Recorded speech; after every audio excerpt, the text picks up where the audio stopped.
Hello viewers, இன்னைக்கு நம்ம பார்க்க போறது ஒன் பீஸ் எபிசோட் 104 பார்ட் 1.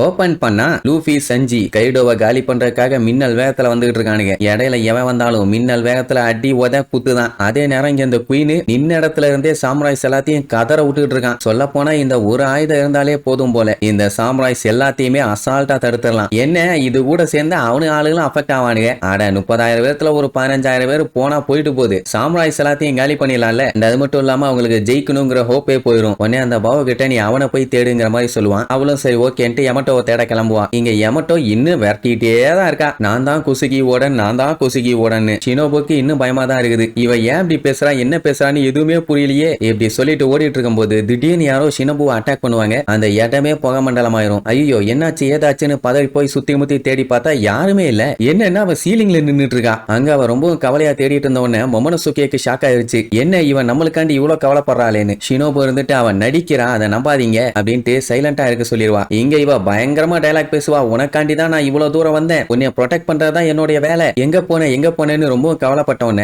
மொமனசுகேக்கு என்ன சொல்றதுனே தெரியல. ஏன்னா அவ பேசுறத கேட்கும் போது நடிக்கிற மாதிரியே தெரியல. எதுக்காண்டி இவ்வளவு கேர் பண்றான்னு யோசிச்சுட்டு இருக்கும் போதே பாத்துருவான். அப்பாடா உனக்கு ஒண்ணு ஆகல. நான் தான்ப்பா குசுகி ஓடனே நீ தான்ப்பா என் பையன். உன்னோட ஸ்மெல்ல என்னால ஈஸியா கண்டுபிடிக்க முடியுதும்பாலா. ஐயோ அவ்வளவு மோசமாவா நாத்தடிக்கிறேன் அப்படின்ட்டு ஃபீல் பண்ணுவான். ஷினோபு இல்ல நீங்க அப்படியே வாசத்துல தூக்குறீங்கன்னு பேசிக்கிட்டே பொத்துன்னு கீழே வந்து விழுந்துருவான். யமட்டோ உடனே கொஞ்சம் பொறுமையா பேசினா பரவாயில்ல. வா என் கூட வா என் மேல ஏறிக்கன்னு ஒண்ணு. ஐயோ பேயின்னு சொல்லிட்டு மறுபடியும் விழுந்தடிச்சு ஓட ஆரம்பிச்சிருவாங்க. ஐயோ அவங்க கிட்ட போய் மாட்டிக்காதீங்க அப்படின்ட்டு காட்டு கத்திக்கிட்டு பின்னாடியே ஓடுவா. அந்த ஒத்தக்கண்ணு பாவங்கிறவ யமட்டோவை கண்டுபிடிச்சிட்டான். அதே நேரம் இங்க பிளாக் மரியா சாங்கு பயங்கரமா மியூசிக் வச்சுக்கிட்டு இருக்கா. அதை எப்படி காட்டுவாங்கன்னா கைடோவை கின்னோட டீமை எதிர்த்து சண்டை போடுற மாதிரியும் இதுக்கு அவங்க பேக்ரவுண்ட் மியூசிக் வாசிக்கிற மாதிரியும் அதுவும் ரொம்ப எக்ஸைட்மெண்ட்ல வாசிக்கிற மாதிரியும் எல்லார் கண்ணிலையும் எவ்வளவு வெறி இருக்கோ அதை ஃபீல் பண்ணி வாசிப்பான். அப்படி வாசிச்சதுல அந்த இன்ஸ்ட்ருமெண்டே பிச்சு அப்படி அங்க பிச்சுக்கிட்ட ஒன்னதான் இங்க சண்டை ஸ்டார்ட் ஆகுது. மியூசிக் முடியட்டும்னு வெயிட் பண்ணிருப்பானுங்க போல. சரி ரெண்டு குரூப்பும் வெறித்தனமா சண்டை போடுது. கைடோ பாத்தீங்கன்னா முன்ன மாதிரி இல்லாம புதுசா அட்டாக் பண்ண ஆரம்பிச்சிட்டான். ஆனாலும் அந்த அட்டாக் எல்லாத்துலயும் எஸ்கேப் ஆகி ஆளுக்கு ஒவ்வொரு ஆங்கிள் வந்து அட்டாக் பண்ணுவாங்க. இன்னும் தலையில அடிச்சா 2 பேரும் பாடியில அடிப்பாங்க, 2 பேரும் காலில் அடிப்பாங்க, 2 பேரும் வாயிலேயே மிதிப்பாங்க. இப்படி கைடோவை எல்லா பக்கமும் சேர்ந்து அடிச்ச உடனே அவன் என்ன பண்ணிடுவான் அப்படியே வளைஞ்சு நெளைஞ்சு அங்கன்னு பறக்க ஆரம்பிச்சிருவான். சோ அவங்களால நிக்க முடியாம கீழே வந்துருவாங்க. அவங்க கிட்ட இருக்க ஒரே அட்வான்டேஜ் அது மட்டும் தான். அவன் மட்டும் டிராகன் இல்லாம நார்மலா இருந்திருந்தான்னா இந்நேரத்துக்கு பாதி வாய கிழிச்சு விட்டுருப்பானுங்க. கீழே விழுந்த கேப்ல மறுபடியும் அட்டாக் பண்ணுவான், தடுத்துருவாங்க. அவன் பண்ண அட்டாக்ல சுத்தி இருக்க இடமே தகன்னு எரிய ஆரம்பிச்சிருச்சு. இப்ப என்னன்னா அவனுக்கு இவங்க கூட சண்டை போட்டு போர் அடிச்சு போச்சான். ஏன்னா ஓடன் எந்த அளவுக்கு சண்டை போட்டானோ அதுக்கு கொஞ்சம் கூட நீங்க பக்கத்துல வரல. உங்களால எல்லாம் முடியாதுன்னு ஒண்ணு அந்த நெருப்புக்குள்ள இருந்து விரித்தனமா எந்திரிச்சு சாமுராய்ஸ் எல்லாத்தையும் அண்டர் எஸ்டிமேட் பண்ணாத. உன்னை நான் கண்டிப்பா கொல்லாம விட மாட்டேன்னு அங்க கின்னு சொல்றது அப்படியே ஓடன் சொல்ற மாதிரியே ஒரு ஃபீலிங்க கொடுக்கும் அவனுக்கு. அவன் தான் இல்லையே நீங்க மட்டும் தானே இருக்கீங்க, கண்டிப்பா நீங்க சாகத்தான் போறீங்க அப்படி அப்படின்ட்டு வாங்குன்னு வாங்குவான். அப்போ கின்னு பழைய விஷயங்கள் ஒன்னொன்னா யோசிச்சு பார்ப்பான். ஏன்னா இப்ப அவனால முடியல. ஓடனோட ரீடைனரா இருந்து அதை விட அவரோட ஃபேமிலி மாதிரி கூடவே இருந்தும் அவரை காப்பாத்தாம கோட்டை விட்டுருக்காங்க. அதுவே இவங்களுக்கு ஒரு பெரிய குற்ற உணர்ச்சி. இப்போ அவரோட பையன் மொமனசுகேவை பத்திரமா பாத்துக்க வேண்டியது இவங்க கடமை. ஆனா அதுவுமே இப்ப பெரிய கேள்விக்குறியாயிருச்சு. இப்ப இவங்களுக்கு கிடைச்ச சான்ஸ் கோடியில ஒரு சான்ஸ்.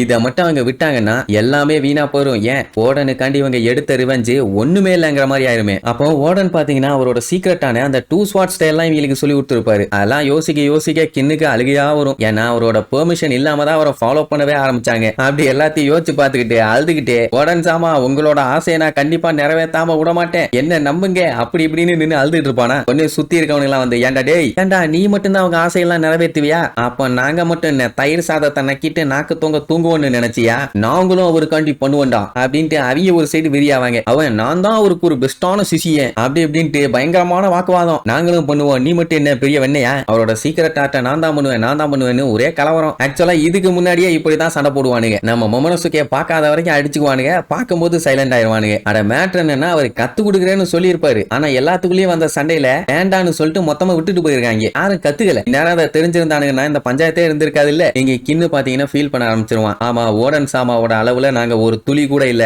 அது எங்களுக்கே தெரியும்னு. உடனே சுத்தி இருக்கவனுங்கலாம் என்ன இல்ல என்னடா நீ மட்டும் கிரெடிட் வாங்கி வாங்கிக்கலாம்னு பாக்குறியா? எப்பவுமே ஒன்னாவே அவருக்காண்டி சண்டை போடுவோம். வழக்கம் போல நீ தனியா நின்னு கின்றேன்ட்டு ஏதாச்சும் பண்ண மகனே வாயிலேயே மிதிப்பேன் பாங்க. அதுக்கப்புறம் கின்னோட டைலாக பாக்கணுமே. ஏய், நாங்க என்ன ஓரமா உட்கார்ந்து மிச்சர் சாப்பிட்டுட்டு ஓசில கிடைச்ச பஞ்ச வச்சு காதை குடைஞ்சிட்டு போற கூட்டம்னு நினைச்சியா?